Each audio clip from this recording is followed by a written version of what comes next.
امام عاشقاں، امام کاملاں، امام مومنہ، اعلیٰ حضرت مجدد دین و ملت، پروانہ شمع رسالت، امام عشق و محبت، اعلیٰ حضرت امام احمد رضا خان بریلوی رحمۃ اللہ علیہ کا مہینہ شروع ہوا۔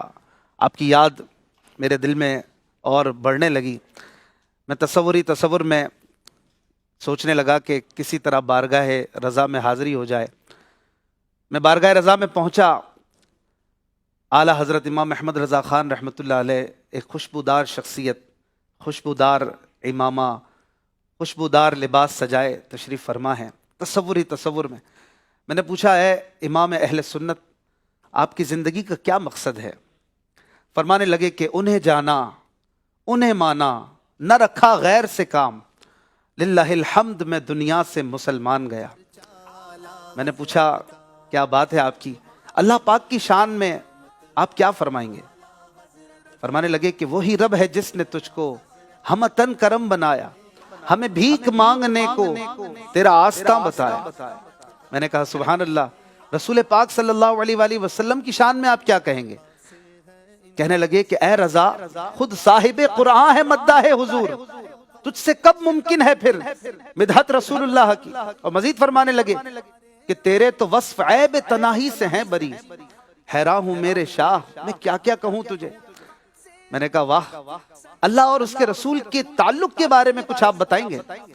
تو امام اہل سنت فرمانے لگے کہ میں تو مالک ہی کہوں گا کہ ہو مالک کے حبیب، میں تو مالک ہی کہوں گا کہ ہو مالک کے حبیب، یعنی محبوب و محب میں نہیں میرا تیرا۔ سبحان اللہ۔ میں نے کہا آپ کی تو اللہ رسول سے بڑی محبت ہے، دربار مصطفیٰ میں آپ کا بڑا مقام ہوگا۔ تو فرمانے لگے عاجزی کرتے ہوئے کہ کوئی کیوں پوچھے تیری بات رضا، کوئی کیوں پوچھے تیری بات رضا، تجھ سے کتے ہزار پھرتے ہیں۔ اللہ اکبر۔ میں نے کہا کہ میرے لیے دعا کر دیجئے نا کہ مجھے بھی عشق رسول حاصل ہو جائے، مدینے کی حاضری مل جائے، میں بھی سرزمین حرم پر چلنے کی سعادت پالوں۔ فرمانے لگے کہ اللہ اکبر، اپنے قدم اور یہ خاک پاک حسرت ملائکہ کو جہاں وضع سر کی ہے۔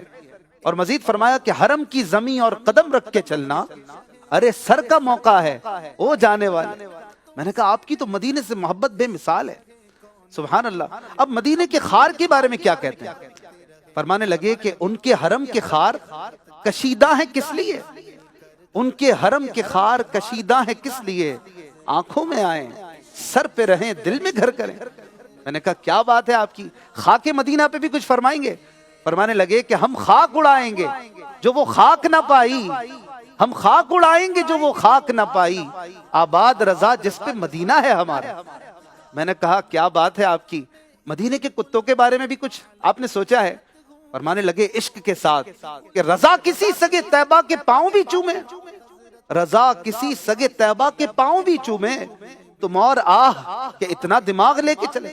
اور پھر شاید کوئی مدینے کا سفر یاد آ گیا، یاد مدینہ میں ایک آہ بھرتے ہوئے کہنے لگے کہ پارا اے دل بھی نہ نکلا دل سے تحفے میں رضا۔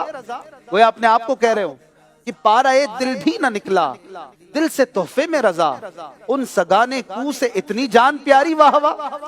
میں نے کہا سبحان اللہ، کیا بات ہے آپ کی باتوں میں تو مدینہ ہی مدینہ ہے۔ آپ کچھ دارالفتہ سے باہر جاتے ہیں کہ نہیں؟ کوئی سیر کرتے ہیں کہ نہیں؟ کوئی چہل قدمی، کوئی باغ میں جاتے ہیں کہ نہیں؟ پھول دیکھتے ہیں کہ نہیں؟ تو فرمانے لگے ارے پھول کیا دیکھوں میری آنکھوں میں، پھول کیا دیکھوں میری آنکھوں میں، دشت طیبہ کے خار پھرتے ہیں۔ اللہ اکبر۔ میں نے کہا آپ کی کوئی تمنا بھی ہے، کوئی التجا بھی ہے، کوئی آرزو بھی کرتے ہیں اللہ پاک سے؟ فرمانے لگے کہ عرض کرنے لگے رضا الہی سن لے رضا جیتے جی کے مولا نے، الہی سن لے رضا جیتے جی کے مولا نے، سگانے کوچا میں چہرہ میرا بحال کیا۔ میں نے کہا آپ کی شاعری تو لاجواب ہے، کیا کیا نعتیں آپ لکھتے ہیں، سبحان اللہ۔ یہ آپ نے شاعری سیکھی کہاں سے؟ فرمانے لگے کہ ہوں اپنے کلام سے نہایت محظوظ، بے جا سے ہے المنت للہ محفوظ، قرآن سے میں نے نعت گوئی سیکھی۔ کہاں سے؟ قرآن سے میں نے نعت گوئی سیکھی، یعنی رہیں احکام شریعت ملحوظ۔ سبحان اللہ۔ میں نے کہا آپ کی نعتوں سے، آپ کے کلاموں سے تو آج کون سا ملک ہے جو دور ہے، ہر جگہ آپ کے نغمے پڑے جاتے ہیں، آپ کی لکھی ہوئی نعتیں پڑھی جاتی ہیں تو برجستہ فرمانے لگے کہ گونج گونج اٹھے ہیں نغمات رضا سے بوستاں، گونج گونج اٹھے ہیں نغمات رضا سے بوستاں، کیوں نہ ہو کیوں نہ ہو کس پھول کی مدحت میں وا منقار ہے۔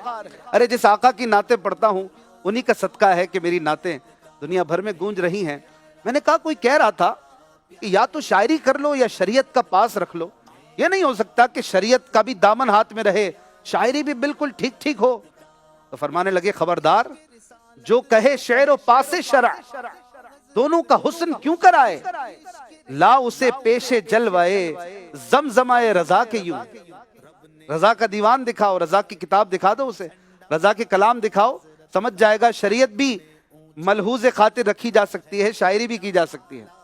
میں نے کہا آپ کی کیا بات ہے، محشر میں بھی کوئی تمنا ہے، قیامت کے دن کی کوئی آرزو ہے؟ کہنے لگے کاش محشر میں جب ان کی آمد ہو اور بھیجیں سب ان کی شوکت پہ لاکھوں سلام، مجھ سے خدمت کے قدسی کہیں ہاں رضا، مصطفیٰ جان رحمت پہ لاکھوں سلام۔ سبحان اللہ، کیا بات ہے میرے امام اہل سنت کی۔ میں نے جاتے جاتے عرض کی حضور مجھے بھی کوئی نصیحت فرما دیجئے، مجھے بھی کچھ حصہ عطا فرما دیجئے۔ کہنے لگے کہ رضا جو دل کو بنانا تھا جلوہ گاہ حبیب، رضا جو دل کو بنانا تھا جلوہ گاہ حبیب، تو پیارے قید خودی سے رہیدہ ہونا تھا۔ اپنے تکبر کو مٹا دے، تیرا کام بن جائے گا، تیرے دل میں جلوے آ جائیں گے۔ جاتے جاتے میں نے عرض کیا حضور آج تو آپ نے بڑے شعر سنا دیے، اب میں بھی ایک شعر عرض کرتا ہوں۔ پھر میں نے کہا کہ ملک سخن کی شاہی تم کو رضا مسلم، جس سمت آ گئے ہو سکے بٹھا دیے۔ میرے رضا کی کیا بات ہے، واقعی ہدایت کے بخشش۔ ناظرین یوں لگتا ہے جیسے اعلیٰ حضرت سے آپ باتیں کر رہے ہیں، اعلیٰ حضرت آپ کو سکھا رہے ہیں، آپ سیکھ رہے ہیں، اور عشق کے رسول کے ایک موجے مارتے سمندر میں آپ تیراکی کرتے چلے جا رہے ہیں۔ ابھی تو چند اشعار آپ نے سنے ہیں، یہ ہے میرے آقا اعلیٰ حضرت امام احمد رضا خان رحمت اللہ علیہ، جن کا مہینہ شروع ہو چکا ہے اور یہ ماہ رضا ہے، اور دعوت اسلامی الحمدللہ یہ اعلیٰ حضرت کے جام پلاتی ہے۔ رئیس التحریر حضرت علامہ ارشد القادری صاحب رحمت اللہ علیہ نے کہا تھا نا کہ امیر اہل سنت دامت برکاتہم العالیہ اعلیٰ حضرت سکھاتے نہیں ہیں، اعلیٰ حضرت پلاتے ہیں۔